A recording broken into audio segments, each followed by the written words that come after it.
In this week in which we celebrate All Saints, I'm very aware of how we are all called to servanthood, to serve in a way that we put our faith into action in world-changing ways. I'm remembering the story that Shane Claiborne shares. Shane, as a young college student, shares the story in which he and a friend, they were really searching for faith, for authentic Christianity, for individuals and communities that put their faith into action in the ways that they saw Jesus teach in the Gospels. So they compiled a list of those who seemed to be walking in the way of Jesus. That list was filled with many names that might be familiar to us. And on that list was a long shot. It was the name of Mother Teresa. Well, they sent a letter to Mother Teresa, and it's a humorous story of how they came to India to spend the summer working with Mother Teresa. They did, and that summer changed their life. They worked with children on the streets, blowing bubbles together. They worked in a home for destitute and dying. They worked in neighborhood medical clinics in different neighborhoods of the city. They also worked in a leprosy colony.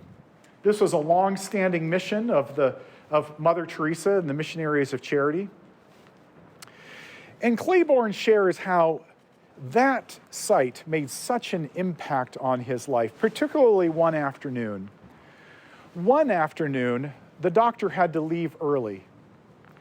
The doctor turned to Claiborne and said, "You've been watching. You know how to do this. Now it's your turn." Claiborne, filled with trepidation, sat down in the doctor's chair. And in front of him came the next patient waiting for his wounds to be treated. They looked each other in the eye, and Claiborne began wrapping the bandages around that person's wounds.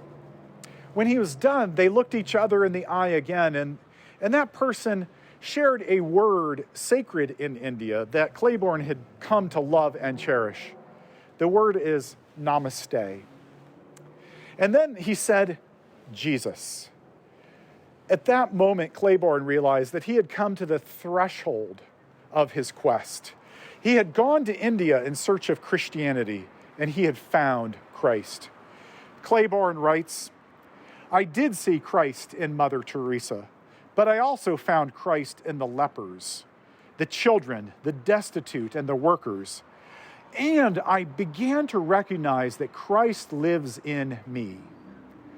Mother Teresa says that Calcuttas are everywhere if we only have the eyes to see. Find your Calcutta. Friends, this week, that is what we are called to do as servants. We are called to find our Calcuttas. Maybe you already are in the place of your Calcutta. If so, then recommit to that place to which you are called to serve. If you are looking for your place to serve, it is my prayer that your eyes may be opened and you may find Christ in front of you today or this week. And if you are searching for a church community to find your Calcutta, we invite you to join us here at Oxford Presbyterian Church in our mission, in our ministry, in our growing, and in our outreach. Friends, now it is your turn. Find your Calcutta. May you have eyes open to see Christ in front of you today, for we are all called to be servants and saints. Peace be with you.